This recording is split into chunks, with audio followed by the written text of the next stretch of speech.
Esta es la impactante historia de Agar. Ella nació en una familia humilde, en los valles fértiles cerca de Damasco. Su infancia transcurrió en una aldeíta donde el canto del alba se mezclaba con el murmullo del río. Desde pequeña mostró una aptitud para escuchar más allá de lo evidente, era capaz de entrever el trasfondo emocional de quienes la rodeaban. Hija del pastor Yazar y de Miriam, Agar aprendió pronto el arte del cuidado, atendía ganado incansablemente, preparaba pan casero y ayudaba a su madre a curar heridas de animales con ungüentos naturales. Su belleza no era llamativa como la de las joyas, pero había en su rostro y en su caminar una armoniosa serenidad. Con el paso del tiempo, su familia sufrió la presión de escaseces y tensiones tribales. Fue entonces cuando Agar fue ofrecida por su padre a Sará, esposa de Abraham, llamado luego Abraham, quien por aquel entonces residía cerca del valle de Hebrón.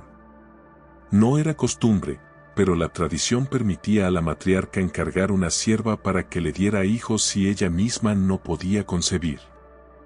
Agar partió, con el alma dividida, hacia una nueva vida bajo el techo de Abraham. La llegada a la tienda de Abraham representó un cambio drástico. Agar, acostumbrada a manejar su propia casa y ganado, ahora era responsable de tareas domésticas y serviles. Sin embargo, su inteligencia y temple sobresalieron.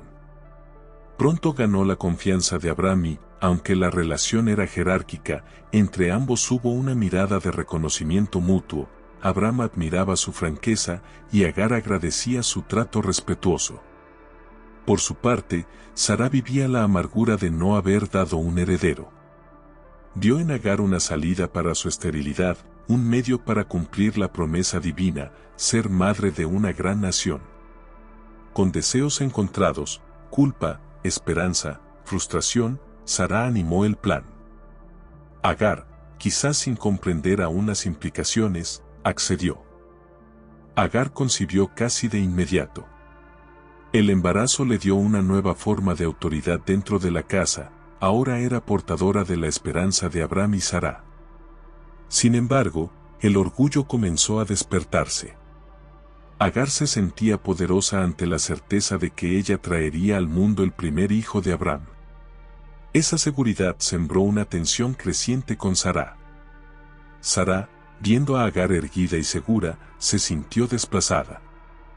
Su tristeza se tornó en celos. De pronto, en el gran salón de la tienda, las miradas se volvieron punzantes, los comentarios se cargaron de ironía velada. Abraham advirtió la tensión, pero apenas respondió. Temporada tras temporada, Agar soportó ese ambiente con paciencia y fortaleza. Un día, fatigada de reproches silenciosos y de miradas que la acusaban de usurpar el lugar de Sará, Agar huyó hacia el desierto. Caminó sin rumbo hasta quedar sola con su vientre inflamado por Ismael en formación. Pero el desierto no fue implacable, el Señor, según las Escrituras, la encontró junto al clavado de agua.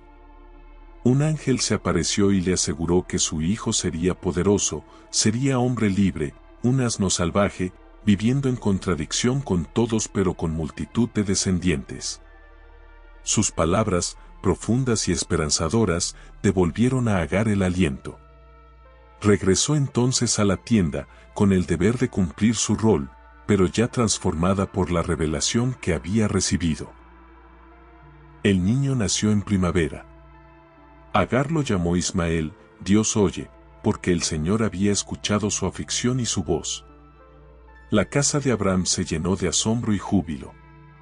Ismael creció fuerte, con un carácter decidido como su madre, ojos claros, cabellos rizados como los de Abraham, andar firme.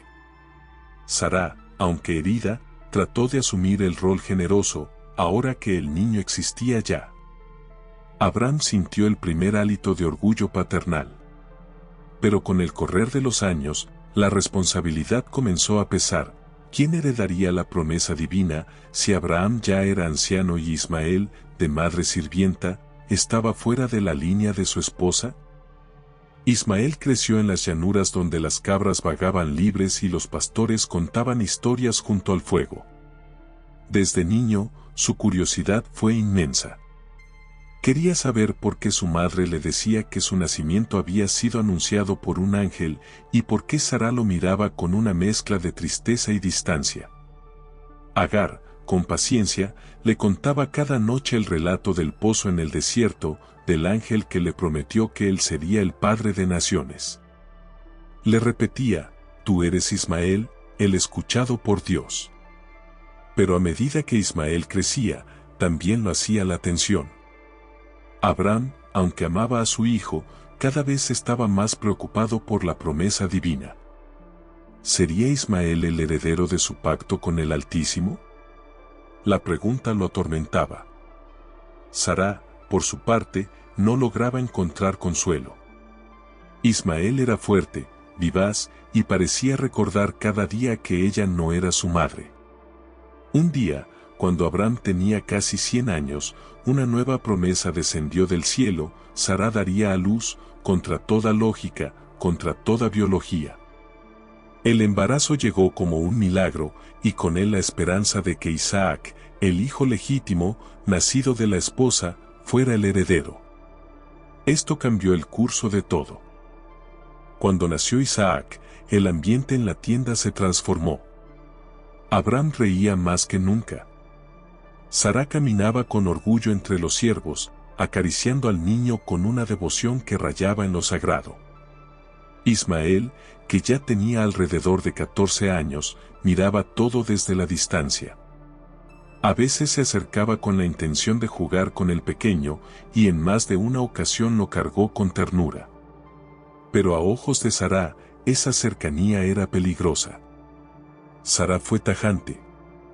Le exigió a Abraham: echa a esa sierva y a su hijo, porque el hijo de la sierva no ha de heredar con mi hijo Isaac. Abraham quedó desgarrado. Amaba a Ismael. Pero una vez más, Dios le habló y le dijo que escuchara la voz de su esposa, que no temiera por el niño, porque también de él haría una gran nación. Al amanecer, Agar se encontró con una pequeña provisión: pan, un odre de agua y su hijo a su lado. Abraham, con el rostro quebrado por la tristeza, los acompañó hasta la salida del campamento. No hubo palabras largas. Solo una mirada de compasión y dolor. Agar, sin protestar, se internó en el desierto de Berseba. Durante horas caminó con Ismael bajo el sol abrasador. El agua pronto se agotó. El muchacho, debilitado por el calor, cayó al suelo. Agar lo colocó bajo un arbusto raquítico, se alejó unos pasos y rompió en llanto. No quiero ver morir al niño, dijo con voz apagada por la desesperación. Fue uno de los momentos más crudos de su vida, sola, exiliada, sin rumbo, sin fuerzas. A partir de ese día, Agar e Ismael se asentaron en el desierto de Parán. Allí, entre dunas y oasis escondidos, el muchacho se hizo fuerte. Aprendió a usar el arco, a rastrear animales, a orientarse por las estrellas. Su espíritu, como se había predicho, era libre. No respondía a jerarquías, no buscaba la aprobación de otros. Era el hijo de la desheredada, pero su linaje estaba sellado por una promesa divina. Agar, mientras tanto, se convirtió en su guía, su sombra, su fuerza secreta. Aunque las escrituras no detallan sus días, la tradición sostiene que fue ella quien lo enseñó a orar, a respetar al Dios que la había escuchado 2 veces. Su maternidad no fue solo biológica, fue espiritual, estratégica, emocional. Cuando Ismael llegó a la edad de tomar esposa, Agar misma eligió una egipcia como compañera para él. Fue un acto simbólico, un regreso a sus raíces, una alianza con el lugar de donde ella misma venía. La casa de Ismael creció con el tiempo. Tuvo 12 hijos, príncipes de tribus, jefes de clanes nómadas. Legado. Aunque la historia de Agar se desvanece de los textos bíblicos tras la partida al desierto, su eco sigue resonando. Fue la primera mujer en la Biblia a la que Dios habló directamente. Fue la primera en ponerle un nombre a Dios, el Roi, el Dios que me ve. Fue madre de una nación y figura emblemática en 3 religiones, judaísmo, cristianismo e islam. En la tradición islámica, Agar, es venerada como una matriarca santa. El episodio del pozo se convierte en la fuente sagrada de Zamzam, en la Meca. Su búsqueda de agua para su hijo se conmemora en el Hajj, cuando millones de musulmanes recorren los montes Safa y Marwa, imitando su desesperada carrera. No se la considera simplemente una sierva, sino una mujer elegida. Su legado no es el de una reina ni de una matriarca por derecho legal, sino el de una mujer que, sin voz ni voto en la historia oficial, fue instrumento directo del plan de Dios. Su sufrimiento, su fe, su resistencia y su amor maternal son monumentos invisibles que siguen inspirando generaciones. Agar trascendió en el tiempo. En las tradiciones islámicas, su legado fue inmortalizado en la historia de la Meca, donde la búsqueda de agua por su hijo es parte del ritual sagrado del Hajj. El pozo de Zamzam, que según esa tradición brotó por orden divina, sigue dando agua hasta hoy, símbolo viviente del amor de una madre. En el judaísmo, aunque su rol es secundario, su figura representa la humanidad que Dios también escucha. Su historia demuestra que el Altísimo no solo actúa a través de patriarcas y reyes, sino también por medio de las silenciadas, las humildes, las expulsadas. En el cristianismo, Agar es un símbolo de la ley antigua en contraste con la nueva promesa, según San Pablo, pero también es reconocida como una mujer que fue escuchada por Dios, como alguien que recibió revelación directa. Pero más allá de los marcos teológicos, Agar es una mujer real que vivió con valentía. Su historia, aunque escrita en márgenes, nos recuerda que el sufrimiento no es el fin, que el exilio no borra la promesa, y que incluso los olvidados pueden ser los primeros en ver el rostro de Dios.